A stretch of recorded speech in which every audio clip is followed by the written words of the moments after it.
गड़ा मोड़ के नवाही को चक नंबर 90 WB में सीवरेज मोटर को बिजली की सप्लाई देने वाला बिजली का ट्रांसफार्मर जल गया।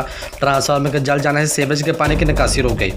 सीवरेज के पानी की निकासी रुक जाने से चक नंबर 90 WB की गलियां तालाबों का मंजर पेश करने लगी और गटर उबलने से सीवरेज का गंदा पानी जनाजगाह में दाखिल हो चुका है। अहले इलाका को शदीद परेशानी का सामना है। बदबू और ताफुन फैलने से मलेरिया और दीगर वबाई अमराज फूटने का खदशा पैदा हो चुका है।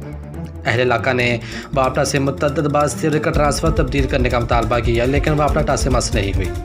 अहले इलाका के मकीनों जिनमें अब्दुल नंबरदार, डॉक्टर नदीम, मोहम्मद सलीम, मलक साजिद, अली सरवर, अयूब राशिद और दीगर ने DCP हैडी और TMO मेलसी समेत बापटा के आला हुकाम से फौरी तौर पर नोटिस लेकर इस्लाही अखवाल करवाने का मुतालबा किया है। मज़ीद खबरों और तफसीलात के लिए देखते रहिए पासबान लाइव न्यूज़ HD।